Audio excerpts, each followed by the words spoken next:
ايه يخلي ده يروح يجيب علبه العصير وهو ما كانش في حسبانه؟ ساره بتقول لي طريقه عرض الثلاجه مثلا. ثانك يو سو ماتش. ايه كمان؟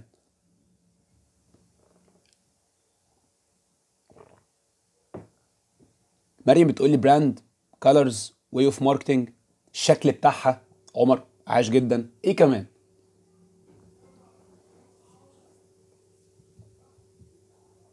يبقى العرض نفسه. اوكي يا محمد. ايه كمان؟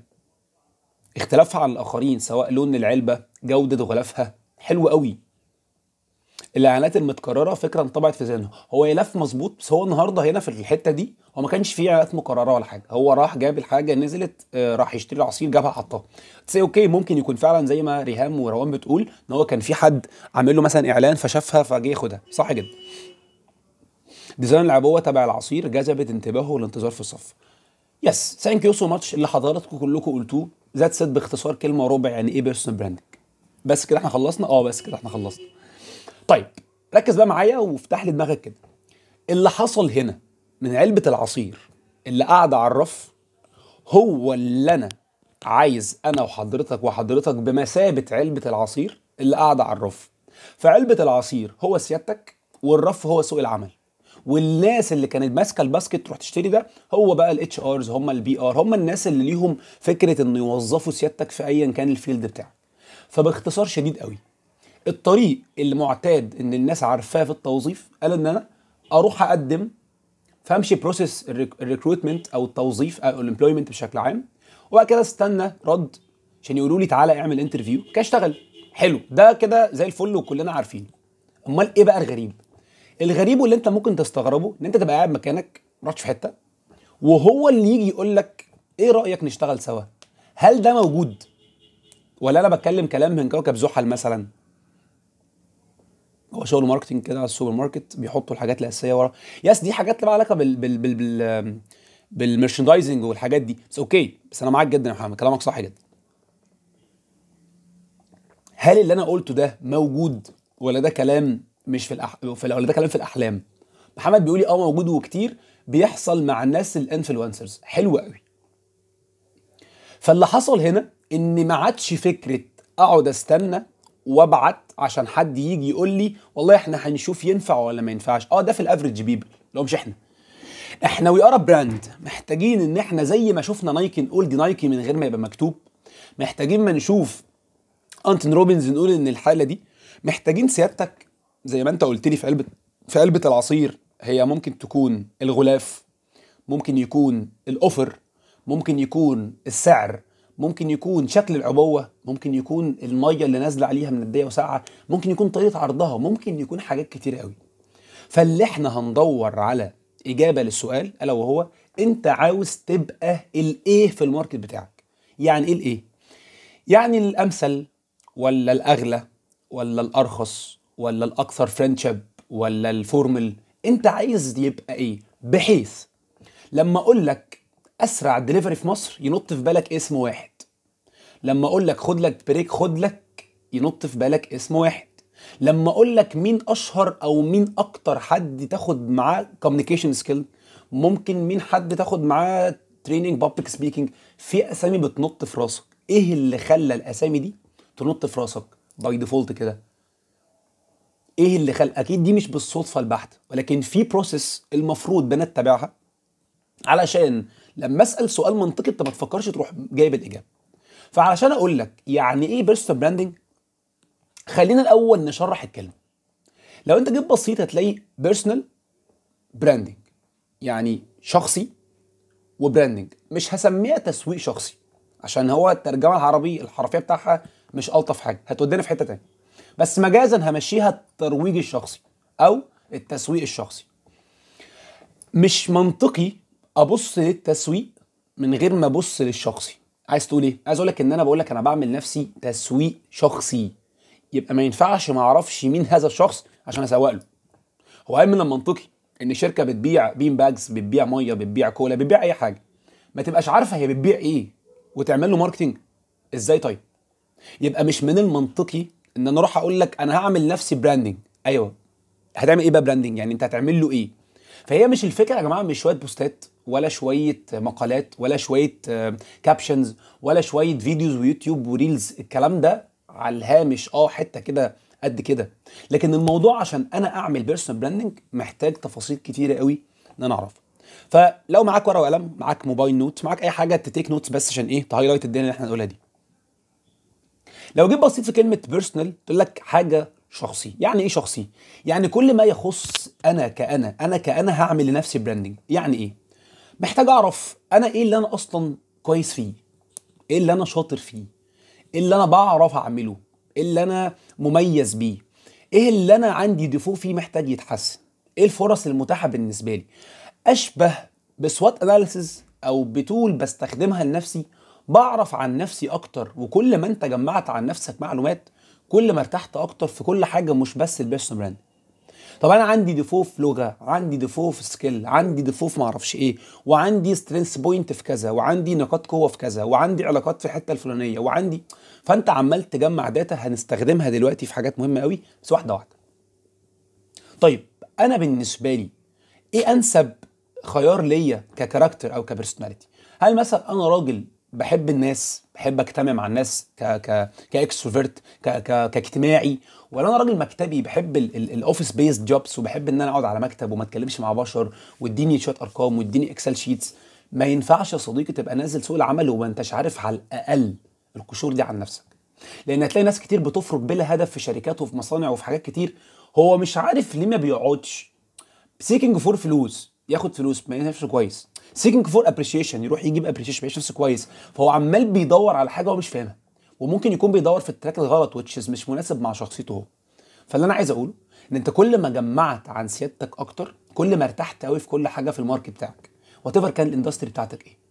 فكلمه بيرسونال، مهارات القوه، نقاط القوه، نقاط الضعف، الفرص المتاحه ليك، ايه التهديدات اللي بتواجهك في منافسينك في السوق اللي هم اصحابك، اللي هم زمايلك اصلا، اصحاب كارك اللي متخرجين من نفس الكليه. هو ليه محمد اتوظف في الشركه دي عني؟ اصل هو معاه انجلش، يبقى ده بالنسبه لي ثريت.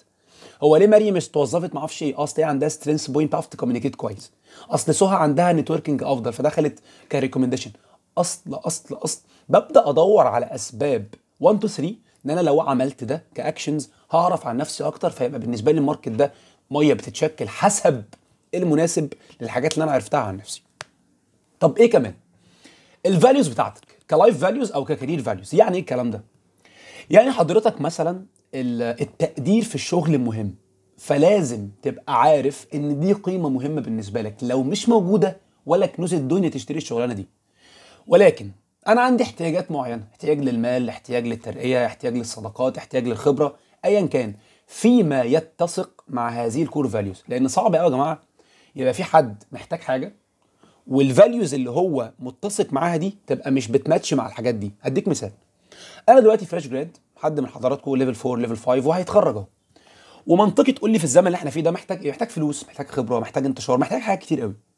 بس لو انا فكره الحلال والحرام والحلال بالنسبه لي قيمه، او الغش قيمه، او الصداقه قيمه، او اي قيمه بالنسبه لك كبيره، when it comes to الفاليوز versus النيدز، هتحس ان في كونفليكت لو دول مش متسقين مع بعض.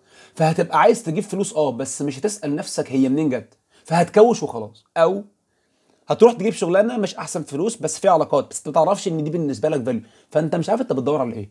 مفيش حاجه ترضيك. وزن حتى لو انت بصيت، انا بالنسبه لي بفرق في ايه؟ بفرق ان يكون في اكسبيرينس. يبقى انا مش هبص لحاجه تانية لان دي قيمه بالنسبه لي وده احتياج بالنسبه لي، فالقيمه والاحتياج كانوا متسقين. فانا ما ينفعش ادخل الماركت او سوق العمل وانا على الاقل مش عارف البيزكس اوف احتياجاتي وقيمي ايه في الحياه. فانت بجنيه وربع سيرش على جوجل هتكتب كارير فاليوز مثال، او كارير كور فاليوز، هيطلع لك فاليوز كتير قوي. كلنا عندنا الفاليوز دي ولكن بنسب مختلفه. حسب ايه؟ حسب البيئه، حسب التربيه، حسب المجتمع، حسب الصحاب، حسب الكتب اللي قراتها، حسب كل انبوتس دخلت دماغك من اول ما كنت في حضانه، من اول ما حتى جيت الدنيا لحد اللحظه اللي انت تسمعني فيها دي. فكل ما يا صديقي جمعت عن نفسك بيرسونال داتا اكتر، كل ما عرفت كل حاجه جايه هنتكلم عنها دلوقتي، وهتعرف ليه كنت بقول لك كل حاجه يعني ايه كل حاجه. طيب ده الشق الاول وده الاصعب على الاطلاق، لان محدش فينا بيفرمل الفرامل بتاعت اما اقعد مع نفسي كده اشوف الكلام على ايه. اخر مره قعدت مع نفسك شفت مهارات قوتك ايه حتى؟ هتلاقي من ضمن الكتير اللي بيسمعنا دول 3 4 5 لو كملوا. لو سالت حد قلت له هو انت ايه قيمك في الشغلانه، ممكن يعطل ما يعرفش يرد ويبقى شغال بقاله 5 سنين. ممكن تقول له انت احتياجك ايه دلوقتي، يقول لك ما فلوس، محتاجين فلوس. لا على فكره مش شرط. فالحاجات دي كلها انت مش واعي ليها، لان انت عمرك ما عملت البوز دي. اقف بس، هو انا محتاج ايه؟ هو انا قيمي ايه؟ هو انا احتياجاتي ايه؟ هو انا اصلا مكان من قوتي اللي لو حد سالني كده قال لي وانت مميز في ايه، هرد 1 2 3؟ لا، الاجابه صعبه لانك انت ما قعدتش سالت الاسئله دي. طيب ده في عجاله سريعه جدا ويطول الشرح فيها. دخلت حتى كتبت كلمه سيلف اويرنس، خليني اكتبها لك كده على الشات. شويه حاجات اللي احنا قلناهم دول عشان تجوجلت. وعندك كارير كور فاليوز، الحاجات اللي انا بكتبها لك دي تجوجلت عليها وتسيرش. لايف فاليوز والهيومن نيد، او اقرا في هرم مازلو، هيفهمك فكره السيفتي وفكره الاكل والشرب وفكره المأوى، عشان بعد كده توصل لفكره الفاليوز عشان تحقق بقى الحته اللي هنتكلم عنها دلوقتي في البراندنج، وتشيز احنا بنبص لها وكأن هي الخلاصه. لا، هي في باك ستيج كتير قوي حضرتك ما شفتهاش، فتيجي تعمل براندنج تعطل لانك انت مش على بيس قوي. طيب فزي ما اتفقنا اجين تاني، كل ما انت جمعت عن نفسك بيرسونال داتا، كل ما عملت شورت كات حلوه قوي عشان تدخل على بقى الستيب اللي بعدها، وتشيز في نظري اسهل حاجه لو البيرسونال اتحققت، اللي هي ايه؟ اللي هي البراندنج. وعلشان نتكلم في فكره البراندنج ما ينفعش برضه اكلمك في البراندنج از ات از، لازم نرجع خطوه ورا. هم لما الشركات بتيجي تعمل ماركتنج بتعمله ازاي؟ ده سؤال لحضراتكم. انا دلوقتي شركه ميه، شركه مجات، شركه نسكافيه، وات ايفر، شركه دواء، عايز انزل برودكت جديد، بعمل ايه؟ ايه الخطوات اللي انا كشركه ماركتنج محتاج اعملها عشان اودي لحضرتك هذا المنتج، ولو يكن حتى علبه العصير بتاعت الشركه اللي قلناها في الاول؟ جس وات كده، فكر معايا. حط نفسك دلوقتي ان انت طلعت المايند سيت بتاعت الماركتير على الترابيزه وبتشرحها، الراجل ده بيفكر ازاي عشان نوصل لحته يعني ايه اعمل براندنج لنفسي، او افهم اصلا كلمه براندنج دي جت منين؟ ها، المايك معاكم. هو اللي بيريز هاند مش يعني تقريبا الاوبشن بالنسبه لنا شات، فانت يعني على راسي جدا تشات معانا وانا هسمع، يعني وانا قصدي هشوف. عمر بيقول لي اشوف مشكله واستغلها. اوكي، ده اصلا قوام البيزنس كله، بس اوكي توتالي اجري. ايه كمان؟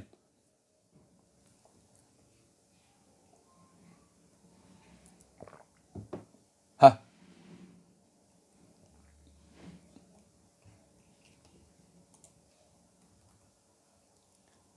إيه الحاجات بتجري. لحظه لحظه لحظه. اوكي، اعمل اعلانات اوضح فيها الحاجه المميزه في المنتج ده. عمر جاب برضو الاند ستيج، الادفرتايزنج اللي هي اخر حاجه خالص، بس اوكي يس. مينا بيقول، مينا يا رب اكون بقول صح، بشوف نيدز بتاعه العملاء وبعدين تطبق عليها حمله الدعايه، وتشيز برضو اخر ستيج الادفرتايزنج، بس اوكي. محمد بيقول اعلانات اهم حاجه النظر، واشوف السوق محتاج ايه والعب على الحته دي، برضو اعلانات بس اتس اوكي. رعوم بتقول اهتماماتهم. توماس بيقول اشوف الاحتياج الاكبر والعب عليه، يس. اشوف احتياجات السوق وتحليل المنافسين، يس. على حسب الحاجه اللي هنعملها، اللي هعمل لها ماركتنج، واشوف هي بتخاطب انهي فئه واخاطب الفئه باللغه اللي تهمها. ثانك يو سو ماتش ماري، يس جدا. الحته دي مهمه قوي. هفهم السوق الاول واشوف العميل ومتطلباته، وازاي اوصل للمنتج بعمليه مدروسه، وازاي اوصل له واشوف الميزه اللي هوصل لها. ثانك يو سو ماتش، يعني ما شاء الله، يعني احنا نتعلم منكم. كل ده صح جدا. فانا دلوقتي بتخيل بقى مين بيسوق مين. يعني انا دلوقتي معايا منتج وادور له على عميل، ولا بشوف عميل وايف له منتج؟ لا، ده انا بشوف عميل وابقى زي التيلر، ترزي، بفصل منتج بيماتش مع اللي انتوا قلتوه، مع النيدز بتاعت العميل ده. طب ايه اللي انت بتقوله يا عوره له علاقه بالبيرسون براندنج؟ يعني انت عايز تقول ايه؟ هقول لك. انا علشان افهم النيدز دي واجي اعمل لها منتج، بعدي ب3 خطوات كلنا عارفينها. الاس تي بي. انا بشوف العالم كده، ودي قاعده هتثبتها في راسك كده في الباك جراوند تفضل ماشي بيها. اول حاجه، one size never ever fits all. يعني ايه؟ يعني مفيش مقاس واحد يسع الجميع. مفيش بنطلون هيلبسنا كلنا، مفيش تي شيرت هيلبسنا كلنا. فمش من المنطقي ان سيادتك تعمل لي منتج تقول لي انا اصلا ببيع لكل الناس. لا، مفيش كده، مفيش كده، ومفيش حد بيتكلم العالم كله. لكن في ايه؟ انا بشوف العالم ده عامل ازاي. في 8 مليار بني ادم، ال 8 مليار دول بيتقسموا ازاي؟ فببدا اعمل حاجه اسمها سيجمنتيشن. انا محتاج اكلم مين يا جماعه؟ زي ما انتوا قلتوا، العميل اللي هو التارجت اودينس. محتاج اكلم مين؟ محتاج اكلم فئه معينه. فبشوف الفئه دي الاقيها كبيره، بقت مليون مثلا، كبار برضه. اعمل ايه؟ فبدور على شريحه معينه. فعملت جوه السيجمنتيشن تارجتنج، تارجت عينه بعينها. وليكن اضرب لك مثال مثلا ميه معدنيه. انا محتاج ابيع الميه المعدنيه دي على شكل مثلا دمبل زي بتاعه لعيبه الجيم. سعر الازازه 40 50 جنيه، شكلها شيك حلوه كده. من المنطقي ان انا ابيع الازازه دي في العتبه، ولا في الدقي، ولا في سيدي ستارز مثلا؟ اكيد في سيدي ستارز، في المكان اللي بيحكم عليه اللي هيدفع السعر ده. فانا من وسط العالم كله اخترت الناس اللي بتلعب رياضه، رحت واخد من الناس اللي بتلعب رياضه الناس اللي بتلعب جيم، رحت جايب الناس اللي بتلعب جيم الناس اللي في المعادي وفي مصر الجديده وفي القطاميه هايتس، الحاجات اللي هي ايه، تارجتد قوي دي كتارجت اودينس. وبعدين اعمل ايه؟ اعمل بقى اللي حضراتكم كلكم قلتوه، ابدا العب على الحته بتاعت ان المنتج ده يا باشا ليك، ويا باشا انت المنتج ده، وافضل اغني على الاثنين. دي بقى الحته اللي انا بهري فيها عشان اوصل لها، البوزيشننج. يعني ايه بوزيشننج؟ بالعربي كلمه اسمها تموضع. يعني جاي من كلمه بوزيشن. انا عاوز ارشق البراند ده او ازازه الميه دي في دماغ الراجل اللي بيلعب جيم اللي ساكن في المعادي ده، بحيث لما يروح يفتح ثلاجه الميه المعدنيه ما يفكرش كتير، يروح رايح على ازازه اللي شكل دمبل ويشتريها 40 بقى جنيه، 50 جنيه، وات ايفر. ايه اللي حصل هنا؟ ومش بيفكرك بمثال العصير؟ يس طبعا، دي كومبيتيتيف اناليسيز وماركت اناليسيز، حاجات عظمه جدا يعني، ما شاء الله اللهم بارك، حاجه عظيمه جدا. فايه اللي حصل هنا صاحبنا بتاع الميه المعدنيه وبتاع العصير؟ انا رحت للمنتج اللي بيخاطبني، لان معمل له هنا بوزيشننج، يعني محطوط ومترستق ومبسوط السنين. ايه بقى اللي بيحصل عشان نوصل للمرحله دي؟ الشركات بتلاقيها بتفرق بقى بلا هدف، اعلان، انفلونسر تجيبه يتكلم عنه، تعمل لك اوت دور ماركتنج، تدي لك شويه بوستات، شويه حاجات اعلانيه، شويه حاجات في رمضان. هي بتعمل از ماتش از كان ان هي تحط لك الحته دي بحته معينه، بحيث لما تفتكر الميه دي تفتكر البراند ده، ولما تشوف الشخصية المشهورة دي تفتكر البراند ده، ولما تحس الإحساس ده تفتكر البراند ده، ولما تتسأل تقول مين البراند اللي عامل مية على شكل دمبل اكس. هنا بالنسبة لي أنا عملت بيزنس براند ليفل الوحش، لأن لما اتسألت كبوزيشند هو رد عليا، والعكس صحيح. تفتكر ايه لما تشوف البراند ده؟ زي ما انتوا عملتوا مع نايكي وانتوني روبنز بالظبط. شفتوا ان هي نايكي، شفتوا جاست دو ات، شفتوا حاجات سبورتس اوتفيتس. ليه؟ عشان في شعور ما او حاجه نطت في راسك كده اول ما شفت الاعلان ده، رغم ان هي علامه صح. يعني ليه مش علامه صح؟ ليه ما قلتليش علامه صح؟ هي اسم البراند، عشان ده لازق في راسك بالفكره دي. فاللي احنا عاوزين بقى نعمله ان احنا كاشخاص نطبق هذه البروسيس علينا كبني ادمين في الماركت عشان نوصل للليفل ده.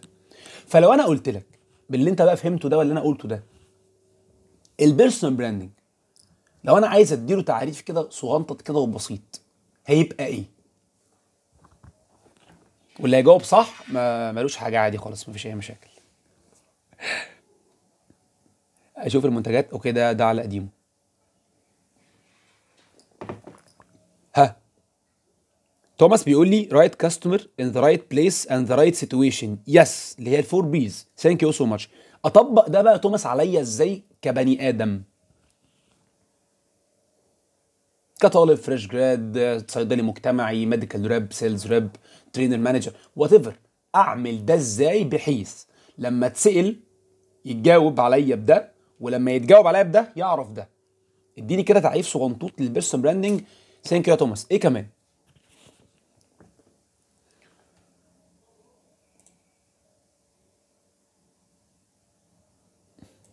ها،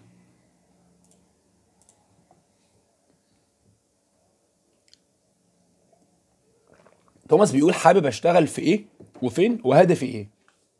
صح جدا. والاجابه دي يا توماس هتلاقيها فين؟ هتلاقيها في البيرسونال زي ما كنا قلنا، انك ترجع ورا حبه كده انت اصلا بتدور على ايه. طيب تعالى بقى نشوف هو الشعور او الانطباع اللي هيوصلني لما يسمع اسمي او شركتي او البيزنس الخاص بيا. ثانك يو سو ماتش راني، جدا جدا يعني. لوجينا بتقول اعرف، ويا رب اكون نطقت الاسم صح عشان انا بتضايق جدا لما انطق اسم حد غلط، فسو سوري يعني. اعرف انا كويس في ايه واستغل الحاجه دي عشان اعمل البوزيشننج. ثانك يو سو ماتش، جامد. روان بتقول اعرف انا شاطر في ايه واشتغل عليه واسعى في الطريق. لا يبقى احنا كده كلنا اون ذا سيم بيج، اون ذا سيم بيج ومتفقين. رسائل الشات مش ظاهره عندي، ايه السبب؟ هي موجوده تحت يا مروان، موجوده تحت. يس اوف ماي كواليفيكيشن. طب تعالى بقى نشوف الكلام على ايه. انا محتاج اعمل ايه عشان اوصل لهذه المعادله اللي حضرتك قلتها لي؟ محتاج ارجع ورا واعرف نفسي انا امتلك ايه اصلا. ما انت بتقول لي بيرسونال براندنج، فانا هبراند حاجه عندي، يبقى الحاجه دي لازم اكون كويس فيها. او ما انت هتبراند ايه؟ هو انا لو احسن اسوأ ميه في الدنيا هسويها لان هي اسوأ ميه في الدنيا؟ عاوز اداريها. فلو انت مثلا مش اشطر حد في الدنيا هتعمل براند ليه؟ ان انت مش اشطر حد في الدنيا اتس نوت لوجيك يعني. فانا دلوقتي محتاج اعمل لحاجه براندنج، بتبقى ايه؟ رول نمبر 1، سكيل انا امتلكها. وافتح بقى السكيل دي وما تقفلش القوس يا صديقي. السكيل دي ممكن تكون بعرف استمع، بعرف اتكلم، بعرف اشرح، بعرف ابيع، بعرف اسوق، بعرف اتواصل، بعرف اديزاين، بعرف اعمل اي حاجه ويل استابليشد. وانا اعني بول استابليشد علشان ما يبقاش قاري مقالين، ملخص كتابين، حاضر كورسين، عوار قال لي خلي عندك مهاره اعمل بيرسون براندنج. لا انت هتبقى ايه؟ بالونه كده كبيره قوي ملهاش اي ثلاثه لازمه. وطبعا انتوا دول ما اكثرهم حضراتكم بتشوفوهم على الساحه.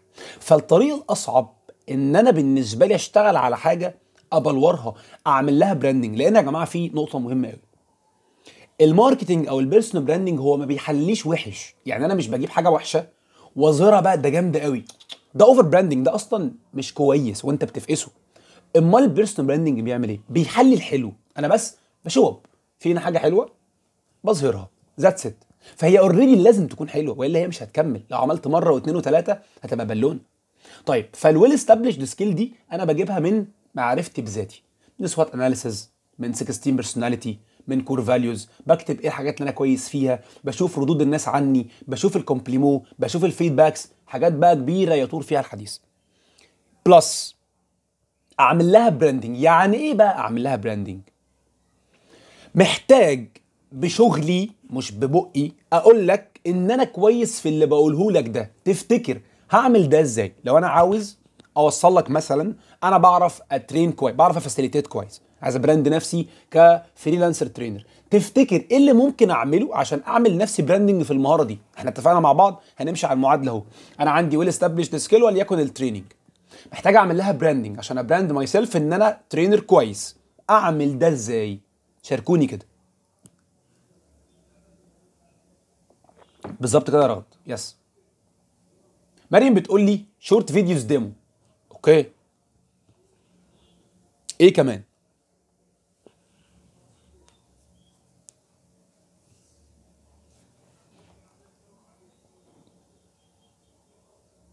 ايه كمان عشان اعمل لنفسي هايلايت او براندنج للحته بتاعت التريننج دي؟ تفتكر ممكن اعمل ايه غير الشورت فيديوز ديمو؟ دي تول يعني، دي تشانل كويسه. ريفيوز من ناس حضرت معايا. يس. اقدر اتحصل سيشن اخد منها شهادات. اوكي، بمجرد ما ابدا اشتغل شغل هيسوالي. طب ما في ناس كتير يا روان تشتغل شاطره جدا مجتهده جدا يعني ما شاء الله، بتلاقيهم هارد وركرز ومش معمل لهم براندنج. يعني لو سالت حد عنهم شغال كذا تمام، ليه مش معمول له براندنج؟ عمر بيقول لي علاقات نتوركينج، اعرض ريفيوز للعملاء اول باول. اوكي، طب هم جم منين العملاء؟ انا لسه ما عملتش حاجه، لسه اتعلمت حاجه رايح اعمل لها براندنج. واصل قصدي؟ بس يس طبعا اخد فيدباك من الناس اللي ضربتها واعرض ده. حلو جدا يا عمر، ثانك يو سو ماتش. ايه كمان؟ كل اللي حضراتكم بتذكروه التولز ان انا هستخدمها علشان اعمل ده. مفيش حد بقى سالني سؤال مهم، النو هاو، او ايه اللي انا هعمله اصلا عشان الناس دي تسمع مني اللي انتوا قلتوه ده كله. حط بقى كلمه في ودنك كده واحفظها، لو انا قلت لك البراند يعني ايه في كلمة واحدة بس، هتبقى ايه؟ هتبقى وعد. البراند بروميس. يعني ايه؟ يعني انا من داي 1 بوعدك وبقول لك ان معايا هتعيش ليرنينج اكسبيرينس فاني.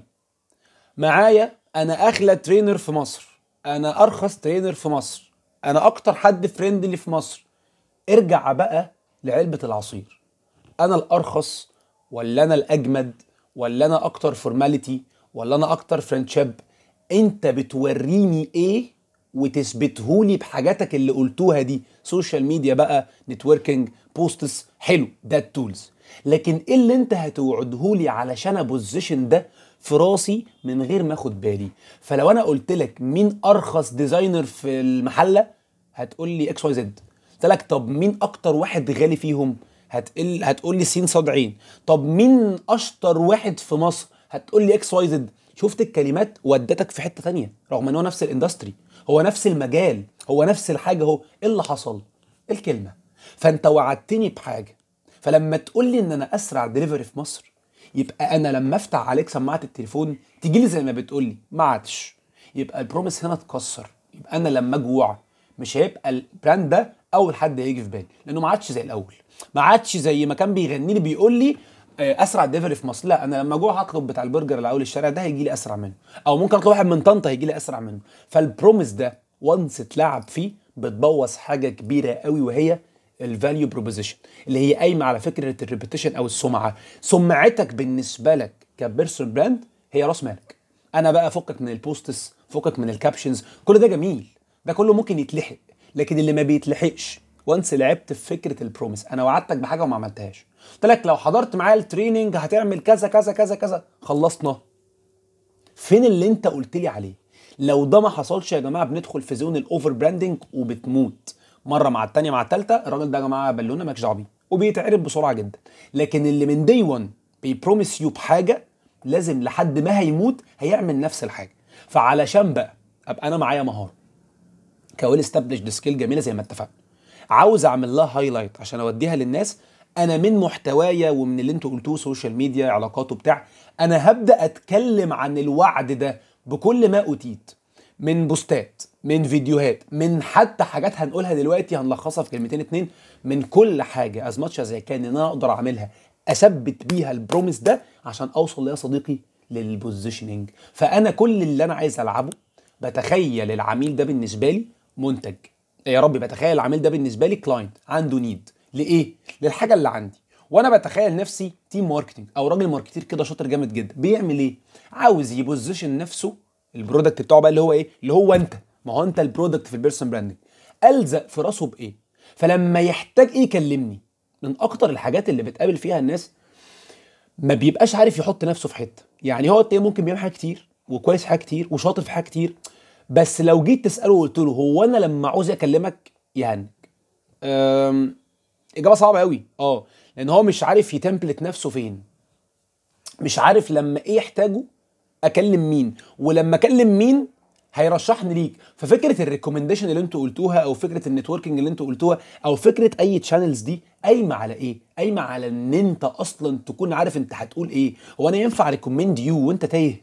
يا جماعه الراجل ده رانيا من اجمد الناس اللي بتعمل ترانسليشن، مترجمه، ده بجد يعني باي ذا واي، مترجمه. فانا هقول كده وهي تتفاجئ، ايه ده ايه ده انا بقيت مترجمه؟ يا اخي ما تقولش كده، ما هو ده مش لوجيك. فعشان انا ريكومند نفسك ليك انت لحد تاني، لازم تكون سيادتك اصلا بتوريني ده، بتبوزيشن يور سيلف عندي. لما اجي اريكومند يو اعرف انا بريكومند على اساس ايه. فانا بهري في كل ده ليه؟ عشان فكره البروميس اللي هو بيجي من خلال الادد فاليو. طول ما انت بتeducate حد عن الحاجه اللي بتقدمها، كل ما هو مش هيستغنى عنك وهيبقى ستاك معاك ان انت يتعلم منك اكتر واكتر، انك توعده او توفي له الوعود اللي انت بتتكلم فيها دي. فانت بتقول لي والله ان انا ديزاينر او ترينر او ترانزليتر او انتربريتر شاطر قوي عشان انا بخلص الحاجات في الديدلاين بالظبط وكوميتد جدا بمواعيدي. يبقى انا هبوزيشن يو لما اكون مستعجل في حاجه وعطلان هكلم رانيا، عشان هي رانيا بتخلص بسرعه في الديدلاين بتاعها. لكن لو انا عاوز بقى حاجه جامده بس انا عارف ان هو هينيمني جنبه شهرين، كلم محمد. محمد هو غايب ابن لذينه بس هيقعد معانا كتير بس ابن لذينه جامد هيخلص معانا. فانت ممكن تتفادى عن حاجه مقابل حاجه تانية حسب اللي انت محتاجه في الوقت المناسب ده. فانت سيادتك عايز الناس تحطك فين؟ في الارخص ولا الاغلى ولا الانسب ولا من خلال الفاليو اللي سيادتك بتقدمها. ممكن الفاليو دي بقى تكون ايه؟ ممكن تكون لايف ستايل، ممكن تكون انفورميشن، ممكن تكون جايد، ممكن تكون كونسلتيشن، ممكن تكون منتورشيب، ممكن تكون فري كونتنت اورجانيك بتنزله على السوشيال، ممكن تكون كل التولز اللي حضراتكم قلتوها. بس انا بعمل ده بوعي، انا باد فاليو من خلال حاجه مهمه مش هابطه. لان الهابط انت حضرتك بتشوفه يعني، ما وما خفي عنهم كان اعظم يعني. فتوسم اب احنا دلوقتي بنتكلم في ايه؟ بنتكلم في المعادله الصغيره المنطقيه لقياس اي براند على مسطره البيرسونال براند. لما تيجي تقول لحد انا شاطر في ايه، عاوزه يعمل لي بوزيشننج عنده في ايه، يبقى انا محتاج اعرف الاول انا ايه، شاطر في ايه، اميز حاجه عندي ايه. ليها مسمى هقولها لك دلوقتي من خلال ادد فاليو انا بديها له. علشان اعمل ايه بقى يا جماعه؟ عشان احقق اعظم واسهل معادله للبيرسونال براندنج على الاطلاق. على فكره هي معكوسه بس عشان هو عربي. ماشي، ركز بقى معايا كده. شعور بيسيطر وفكره بتنور هيديك بيرسونال براند. يعني ايه الكلام ده؟ بص كده لانتوني روبنز، انت قلت لي ايه؟ حاسس ان في فخر، في قياده، في شهره، في حاجه كده. انا حاسس ان انا ام سو براود بالصوره دي وانت ما تعرفوش. في حاجه نورت في راسك ان الراجل ده مثلا غني، مشهور، سبيكر، ترينر. فبالنسبه لي الصوره اللي انطبعت في بالي دي مره واثنين وثلاثه بكل سبل ممكنه، انت خلاص هتصدق ان انتوني روبنز ده اشهر سبيكر في العالم. مش بمحض الصدفه، هو عارف هو بيعمل ده ازاي. من خلال الكلام اللي بيقوله، من خلال التون اوف فويس اللي بيتكلم بيه، فورمال ولا بيزنس ولا فريندشيب ولا بيتكلم بيها ازاي، من خلال مين العميل اللي بيتابعه، هل شركات، هل افراد، هل مؤسسات، هل حكومات، هل دول وبلاد، هل ايه بالظبط، جنسياتهم ايه، دياناتهم ايه، الفاليوز بتاعتهم ايه، الورد فيو بتاعهم ايه. حاجات كتيره قوي بتبقى داخله في المعادله. فلما هو بقى يجي يبروميس يو بحاجه، ده انا عندي داتا عن نفسي وعن اللي هقدمه، وهقدمه كمان لمين. فيا جماعه دي معادله البيرسونال براندنج. وقعت منها واحده هتحس انك تايه. انت نفسك هتسال نفسك سؤال: هو انا لما يعوزوا يكلموني؟ السؤال ده يا جماعه صعب جدا، السؤال ده صعب جدا، خصوصا بقى مع الناس المالتي تالنتد والمالتي سكيلابل اللي عندهم كذا حاجه بيعملوه. هيبقوا صعب يحطوا حاجه في قالب واحد. ليها حل، ليها حل بغيظاوي لو انت عندك كذا تراك ماشي فيها، بس مش موضوع نقاشنا حاليا. ولكن كل ما بتزود الفيلينج والمنطق في الفاليوز وفي التون اللي بتتكلم بيها، كل ما انت رسخت فكره البوزيشننج كويس قوي عند الشخص اللي عايز تعمل نفسه بيرسونال براندنج عنده، سواء كان الشخص ده باي ذا واي شركات او افراد. من خلال كام حاجه كان اقولهم دلوقتي. لحد هنا انتوا معايا؟ اللي معايا ومركز يضغط رقم 1. الناس اللي جايين عندنا من التريننج هيبقوا عارفين ان احنا خدمه عملاء. ماتوا ارقامهم. لا محمد، انا بقول واحد يا محمد، انت كده ما انتش فايق، انت كده محمد عايز تاكل، جعان يعني. ثانك يو سو ماتش، ما شاء الله كله الناس فايقه. حلو قوي. طيب مستمتعين؟ فاهمين؟ الدنيا سهله؟ في حاجه واقفه؟ طمنوني بس، اهم حاجه.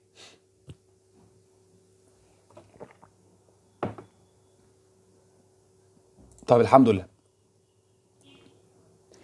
ليه بعد اللي احنا حكيناه في عجاله سريعه تفتكر نعمل لنفسنا بيرسونال براندنج؟ تفتكر ليه؟ ها؟ ليه ها؟ ليه ممكن الواحد يحتاج يعمل نفسه بيرسونال براندنج؟ الاجابه اصلا انا مغششها لك قبل ما نبدا من 3 ايام، والله، وهتكتشف. عبد الرحمن بيقول لي حاجه جامده عشان ما نقعدش على الرف، جدا جامد. ودي ليها يعني، دي ليها بيزنس وايز، خلي بالك، هي مش كلمه كده، فشابوه جدا. الجمهور كتير فلا ده مش كتير بقى مريم، ده بالهبل. يس بالظبط يا رنا، عشان نلاقي مكان. يس، اسال نفسك كده كام واحد متخرج قدك من نفس الكليه، من نفس البنش اللي انت كنت قاعد عليه، عشان يبدا يظهر وسط الزحمه. يس، يجي يدور عليه بالظبط كده. فيش انستروف. يس كل ده تمام، الله عليكم. اجذب عملاء، ننافس، كله جامد. في معنى في البيزنس كده جميل ان شاء الله يسهل الدنيا دي، كلكم عارفينه. فكره الريد اوشن والبلو اوشن. او المحيط الاحمر والمحيط الازرق. يعني ايه الكلام ده؟ يعني من السفه وعدم النضج وعدم الوعي ان انا اروح احارب في بحر مليان حيتان وقروش واروح اخترع العجله من جديد. مش منطقي. امال بروح انافس مع السمك الصغنطوط اللي لسه بساريه صغنطط ده عشان اخد لي مكان من التورته بدري بدري. فكل ما انا خدت مكان في البلو اوشن اللي هو هيبقى 3 4 سنين كمان ريد اوشن باي ذا واي، يعني خلاص انا كده سيطرت وعملت بوزيشن رايق كده وخدت لي حته وقعدت فيها ضليله تحت شجره كده حلو. انا عايز اقول ايه؟ انا عايز اقول هاو تو ستاند اوت اوف ذا كراود. ازاي تبقى زي علبه العصير اللي الجميله دي اللي بتلمع الحلوه دي اللي مخليها اللي معدي واللي راح يبص عليها، لان في كتير عصير على الرف صاحبنا ما راحش خدها. اشمعنى دي؟ هي دي الاجابه. فانا بالنسبه لي عندي حاجه هقولها لك دلوقتي، لو توفرت بوعي وبنضج انا ببقى بتكلم عنها في كل حته وبثقه يا باشا. انا كذا في كذا، واحد زائد بيساوي اتنين. فلما اجي اقول لك ليه اشتغل معاك وما اشتغلش مع غيرك، انا عندي اجابه. ليه اجيب ديزاينر محمد وما اجيبش امنيه؟ انا عندي اجابه. ليه اكوبريت مع المنتور ده انا عندي اجابه. هي اجابه واحده بس بتنقلك من فكره الدمويه دي لفكره البلو اوشن او الخناقه الهاديه. فلور نمبر 1 ان انت تكون بره الزحمه. رقم 2 انك تبقى جورو او جود فاذر او اس ام اي سبجكت ماتر اكسبرت. يعني ايه؟ يعني انا ابقى مرجعيه في المجال. كم واحد لو سالتك وقلت لك اشهر حد مثلا تسمع له في الماركتنج في السيلز في الديزاينز، هتلاقي في كم اسم كده طلع في بالك. اراهنك كل ما يطلع ترند جديد او عاوز توصل لمعلومه بتروح تسيرش على البيج بتاعته تفتحها. هو هنا بقى ايه؟ بقى اس ام اي، بقى ريفرنس يا باشا، بقى جوجل بتاعك في المجال. عايز تبحث عن حاجه بتروح له.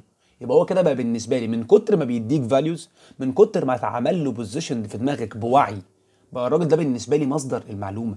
مش بس منتور ومش بس اس ام اي ومش بس مشهور ومش بس ده مصدر معلومه. ده انا مش هستغنى عنه. ودايما هيفضل في دماغك وفي بالك، دايما موجود. ليه؟ لانه بيديك ايفر جرين فاليو بلا هدف. ابديت جديد خد اعمله، كلام جديد لسه نازل خد اتعلمه، مقال جديد في الساينس ده خد اقراه، فيديو بعمله بيلخص مش عارف ايه، الذكاء الاصطناعي اللي عمل مش عارف ايه. هو طول النهار عمال بيديك في اركايف واسع وكبير مليان داتا. فانت كل اللي بتعمله ايه؟ بتكونسيوم. لانك انت خلاص تراستد الثقه ده الشخص ده. ليه؟ من خلال الفاليو والبروميسز اللي عمال بيقعدها لك وانت ما انتش واخد بالك. انت مش واعي لده. انت بالممارسه كده ومع الوعي خلاص انت فهمت ان الراجل ده الحته دي، البنت دي في الحته دي. ده براحتك، هو مخك اللي بيعمل ده مش بمزاجك يعني. فعلشان تكون بعيد عن الزحمه تطلع من المحيط الاحمر للمحيط الازرق وتبقى الخناقه فيه هاديه، عشان مع الوقت لما يبقى احمر تبقى انت في التمام، عشان تبقى بالنسبه لك اس ام اي او مصدر للمعلومه في الحته اللي انت بتشتغل فيها. طيب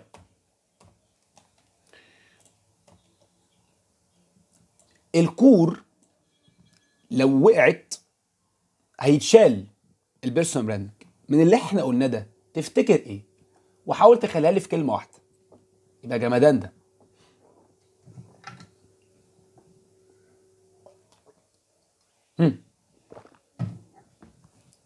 عمر قال البروميس جامد.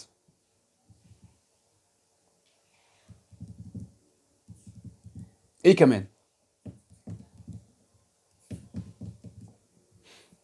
ايه كمان غير الوعد؟ حاجه لو وقعت الفاليوز يس. ايه كمان؟ حاجه لو وقعت مش هعرف اتنقل من الاحمر للازرق ولا هعرف اعمل المصدر للمعلومه ان انا ابقى اسم ايه. ها؟ الانطباع يس. بس قبل ما نيجي للبروميس بتكون التراست. ثانك يو سو ماتش. اكيد يا رغد بالظبط كده. الثبات والاستمراريه، التراست، الثقه، السمعه. طيب اكيد دي مش فلاشه، يعني يو اس بي دي مش فلاشه اللابتوب. امال ايه؟ يونيك سيلينج بوينت. يعني ايه الكلام الجميل ده؟ يعني ارجع بقى للاشهر والاغنى والارخص والاشطر. هي دي يا صديقي اليو اس بي. انت بالنسبه لي مخي بيكاتيجورايز يو بكلمه. لما تبقى عايز اسرع كذا كلم كذا، لما تبقى عايز ارخص كذا رن على كذا، لما تبقى عايز في ناس بتقول لك ايه ده محل العروض والاوفرات. انا لما ببقى عايز اوفر بكلم فلان او المحل الفلاني. هو اتلزق عندك بيو اس بي معينه كده، ميزه تنافسيه او ميزه بيعيه عنده هو بس. علشان تفهم دي بتتعمل ازاي ونختم، هرجعك في حته صغيره كده في علم الاجتماع، حاجه اسمها الليبلنج ثيوري. يعني ايه الليبلنج ثيوري دي؟ انا الحاجه اللي بقولها كتير بالبلدي بتنطبع في راسك غصب عنك من غير ما تاخد بالك. هديك مثال. الواد ده لسانه حلو، الواد ده لسانه حلو، الواد ده لسانه حلو، الواد ده كل شويه تتقال تتقال تتقال تتقال. فانت عملت له فريم او تقطير صغنطوط كده حطيته فيه عشان مخك يسهل على نفسه عمليه البروسيسنج. فلما اشوف محمد ابو لسان حلو، لما اشوف ابتسام الشيك، لما اشوف عبده الشاطر، فانت عملت انت لوحدك اللي بتعمل كده. بس ده مش بمحض الصدفه، ده بيبقى بمسجز وحاجات هو بيفاليديت ده طول الوقت، وانت ما انتش واخد بالك. بس هو واخد باله، هو عارف هو بيعمل كويس قوي عشان يبيع لك اليو اس بي وانت ما انتش واخد بالك. وهو مش مفضوح هيجي يقول لك ايه والله انا جامد جدا، فكره انها رخيص. بتجيش كده، هي بتيجي بالكونتنت اللي بيكتبه، بتيجي بالفاليوز اللي بيشاركها، بتيجي حتى باراء العملاء السابقه اللي انت قلتوا عليها، بتيجي بالريفيوز والفيدباك، بتيجي بكل حاجه ممكن ان انا اثبت بيها البروميس ده من خلال ان انا هايلايت اليو اس بي بتاعتي. يعني ايه يو اس بي؟ يعني يونيك سيلينج بوينت. فسؤالي ليك اللي انا عايزك تقعد تدور عليه لحد ما تلاقي له اجابه، لو انت في الديزاين، لو انت في الدعايه، لو انت في اي مجال بتاعك، اسال نفسك السؤال ده: ايه اللي عندي مش في محمد اللي قاعد جنبي في الشركه، او مش في محمد اللي قاعد جنبي في البنش، او مش في ابتسام اللي قاعده جنبي في البيت؟ ايه اللي عندي اقدر ابيع بيه واوصل فيه من الدمويه للحته الزرقاء؟ لقيت اجابه، وتشيز اصعب حاجه على الاطلاق. انت مش تخلص عشان تلاقي اجابه، الموضوع ما هوش كده. بس لو وصلت الاجابه، كل الحاجات اللي احنا بنقعد نفرج بيها دي هتلاقي لها بسهوله جدا اجابه. طيب، في عجاله بيقابلنا مشكله لما نيجي نبراند نفسنا سبيشالي على الديجيتال وورلد بقى، وده كور الكلام. اكلم الناس فين؟ يعني اعمل براندنج لنفسي واتساب ولا بينترست ولا بيهانس ولا اعمل فين بالظبط؟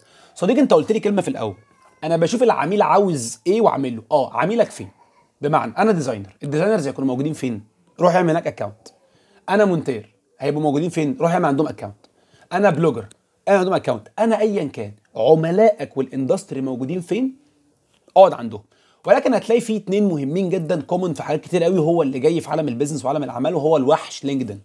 لينكدين من الموسوعات اللي ما ينفعش يعني ما تحاولش تناقشني.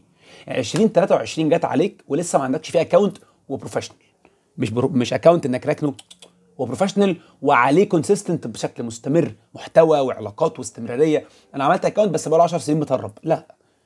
فما تجيش تقول لي اصل ما فيش فرص، اصل مش عارف اعمل براندنج، اصل ما حدش يعرفني. لا، ما حدش يعرفك. ما هو طالما انت مش موجود في الحته اللي الناس موجوده فيها، هيعرفوك منين؟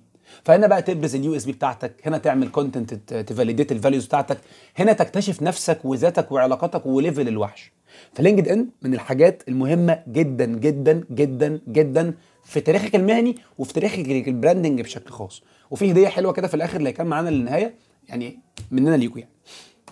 رقم 2، وده المعروف جدا على الاطلاق وده اسهل حاجه، فيسبوك. وده اكتر حاجه ممكن تعمل منها كونتنت وفاليوز وبراندنج السنين. ولو انت عندك قاعده على الفيسبوك، حاول مع الوقت تنقلها على لينكدين. ولو العكس عندك على لينكدين، حاول تجيبهم على فيسبوك، بحيث يبقى الكومون او التارجت اودينس بتوعك في المكان الصح، انك بتتشوز يور بلاتفورم. لحد هنا احنا وصلنا للنهايه اللي احنا جايين نتكلم فيها. باختصار شديد جدا، احنا قلنا ايه؟ زي ما اتفقنا ان البيرسونال براندنج ده بحر ما بيخلصش. بس لو انا عايزك تطلع بحاجه واحده بس تبقى واتس نيكست بالنسبه لك، هي ان انت تدور ايه الفاليو اللي ممكن تعملها اديشن لاي حد ممكن يعدي عليك. اوعى تسال نفسك تقول هو انا هستفيد ايه من محمد لما اعرفه، انا هفيد ايه محمد لما يعرفني. لو انت والله عملت السويتش ده، انت هتبدا بوعي، مخك هيبدا يدور ويلقط ايه الفاليوز اللي انت ممكن تضيفها. لان محدش يا جماعه ناجح او شاطر او مميز هيضيع وقته بلا هدف. هتبقى الموضوع وين وين. انا هقعد معاك ليه؟ فانا مش هسال نفسي انا هاخد منك ايه، لا لا لا، هديك الاول وبعد كده هشوف انا هاخد ايه. فالوين وين دي بتيجي امتى؟ لما يبقى عندك ادد فاليو.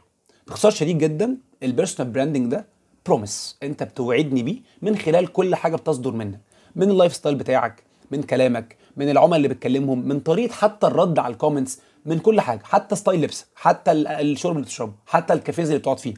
كل حاجه اتس اباوت بيرسونال براند. فعلشان تعمل نفسك براندنج على الديجيتال وورلد في 3 ثواني الا ربع، زي ما كنا قلنا كده ريزومي في 5 دقائق، هو ان انت تعمل ديجيتال ريزومي على لينكد ان بروفايل. مش ان انت تعمل لي ورقه سي في وتطبعها 20 نسخه وتمشي في الجوب فير والجوب امبلويمنت ان انت تقعد ترمي لي في البوسز. لا، ما عادش يا صديقي كده. وعلى فكره باي ذا افتكر ان ايفا نفسها عملت كده السنه اللي فاتت في الجوب فير. اديني بروفايل لينكد ان بتاعك، ما عادش ما عادش سي في، والاي تي اس بقى وسيستم مرعب كده مش هتعدي منه. امال ايه؟ اللينكد ان بتاعي يا باشا، عيش حياتك فيه. فاللي مكمل معانا لحد دلوقتي، الرقم اللي انت شايفه ده يا رب يكون واضح، 010 12 41 40 90.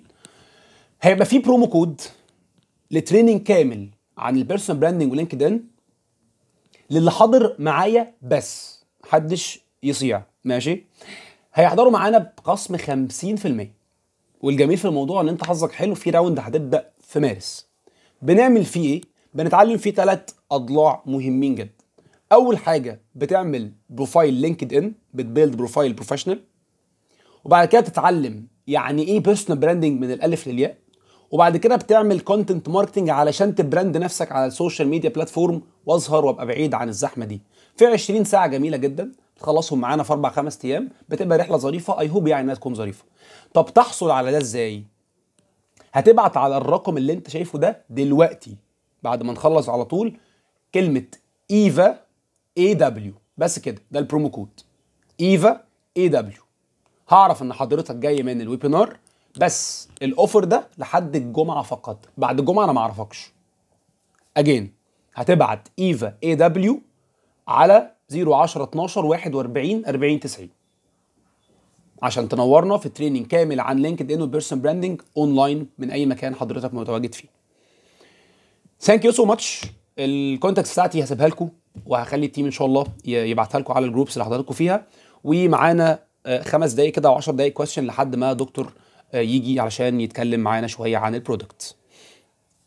فانا هفتح بقى فيسبوك كومنتس عشان اشوف لو حد من حضراتكم باعت على